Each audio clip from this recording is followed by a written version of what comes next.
nous les Africains qui avons eu la chance ou la malchance de se retrouver ici en Europe, on a quitté la galère de l'Afrique pour épouser le stress de l'Europe. Nous vivons entre deux mondes complètement différents. Nous ne profitons ni de la vie de l'Afrique qu'on avait avant et qu'on ne peut plus avoir, ni de la vie de l'Europe qu'on a longtemps rêvé avoir et qu'on a maintenant de façon définitive. Car on ne rentrera jamais et on se dit toujours qu'on va rentrer. Nous vivons comme si on rentrait demain, comme si c'était passager, alors qu'on est là de façon définitive. On va finir de vieillir sans se rendre compte. On se dit toujours dans la tête, je rentre bientôt, je rentre bientôt. Concrètement, aucune action n'accompagne cette maudite phrase qui nous empêche de profiter de la vie qu'on a ici. On a quitté l'Afrique, l'enfer qui nous rendait heureux pour se retrouver ici en Europe, le paradis qui nous fait oublier comment être heureux. En réalité, on n'a pas changé de vie, on a juste changé d'illusion. On rêvait lorsqu'on était là-bas, le bonheur d'ici. Ici, maintenant, on est en train de rêver le bonheur de là-bas. Le monde va finir, nous, on est en train de rêver. Notre frère a parfaitement raison. Parce que j'en connais, ok, une grande sœur qui est ici en Europe, ok.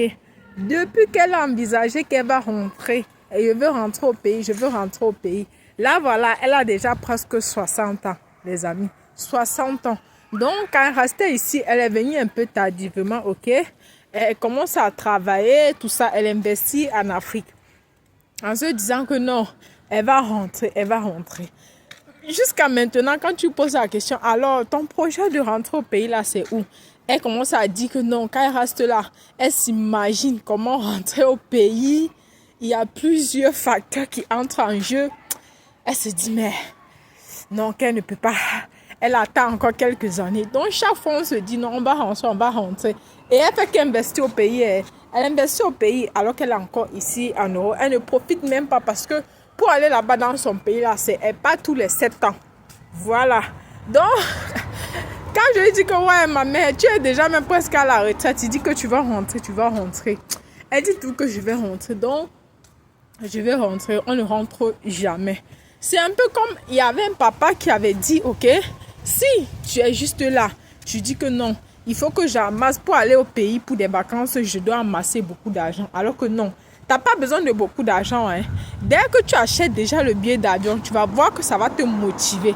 Parce que si tu dis que non, tu attends peut-être de pouvoir cumuler assez d'argent, donc tu vas toujours reporter ton voyage. Alors que dès que non, tu prends un peu d'argent, tu achètes ton billet d'avion. Même la petite somme qui est malgré la petite somme qui est dans ton compte bancaire, tu vas seulement aller au pays. Parce que tu as déjà le billet au fait. Parce que quand tu es tout là, je veux aller, tu ne fais pas le pas, tu restes là. Tu vas toujours reporter chaque année et vous allez voir le temps va que passer. Donc, plusieurs de nos papas avaient toujours dit cela. Non, je vais rentrer en Afrique. Dites-moi les amis, est-ce que vous aussi, vous avez peut-être déjà envisagé votre retour? Est-ce que vous avez déjà mis des actions en jeu? Des actions en jeu. Parce que, malheureusement, certaines personnes investissent à la dernière minute, ils n'y vont pas. Mais les enfants, comme les enfants sont nés ici en Occident, les enfants ne mettent presque jamais les pieds en Afrique. Et l'investissement qu'ils ont mis là-bas en Afrique en disant que non, ils devaient aller finir leur retraite au pays. L'investissement là, vous allez voir, c'est la famille africaine qui va venir discuter là-dessus.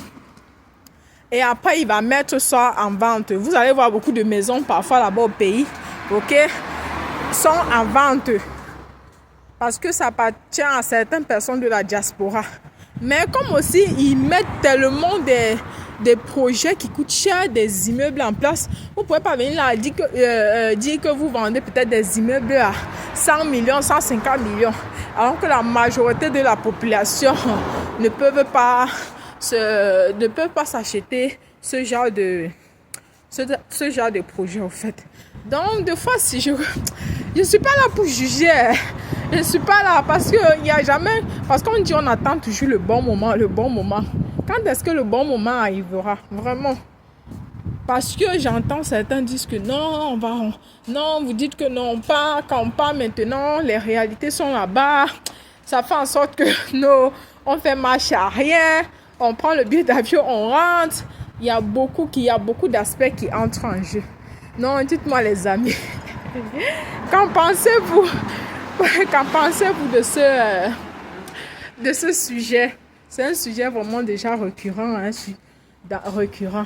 Donc, c'est ce que je voulais partager avec vous, les amis. N'hésitez pas à vous abonner, liker, partager. On se dit à la prochaine pour une nouvelle vidéo.